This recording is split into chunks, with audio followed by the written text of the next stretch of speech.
My name's Stevan Hartung. I'm a furniture designer maker living in Wicklow. I've been making furniture for 30 years or thereabouts, which seems like a very long time now when I say it.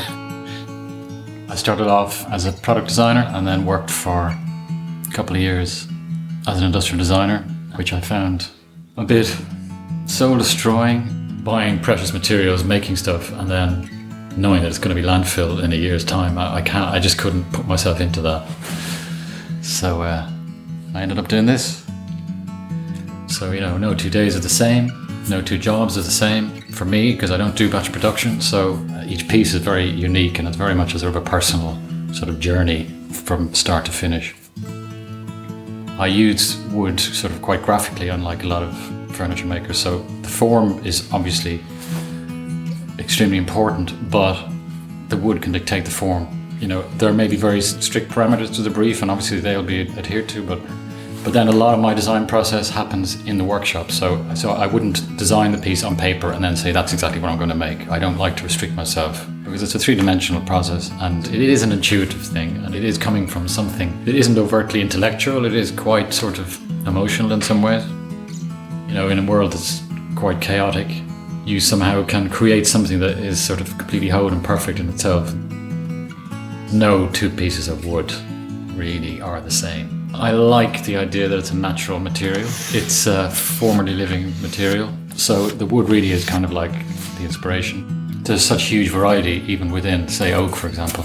You could have 10 cabinets made from oak that all look completely different depending on where that tree has come from, what part of the tree is used. I think quite an important aspect of my work is I make my own saw-cut veneers. Unlike ordinary rotary veneers, saw-cut veneers are basically cut from the solid timber, the bandsaw, and they can be worked like solid wood. They act like solid wood, which allows you to basically utilize what would otherwise be very difficult wood. So, someone like me is always looking for the more unusual, the more generally unusable timber for commercial furniture makers. So, for example, nobody is ever going to use anything like this elm for production furniture, but for me, it's like a treasure.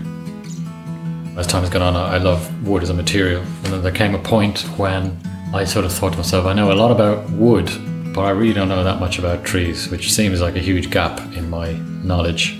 When we were lucky enough to get this land here, I thought it was a good opportunity to plant a native woodland, and it's been one of the most exciting things I've done in my life. It's just fantastic, and we have planted over 2,000 trees here, all native species, all from native stock.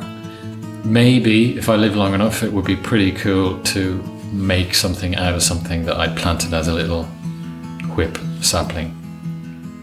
We live in a time where we should be valuing our resources and appreciating the value of our materials, but increasingly we're not doing that. In a world that's particularly unsubtle, I think sometimes people don't notice those things, but some people will be sort of stopped in their tracks by seeing something in it that I have seen from the beginning. It's the slow burn, it's the classic albums that 20 years on, or the more you listen to them, the more you like them. I like to make pieces that I hope are bringing some sort of coherency and sort of tranquility into somebody's home. Hopefully they can pass down through the generations and be used by their children and grandchildren.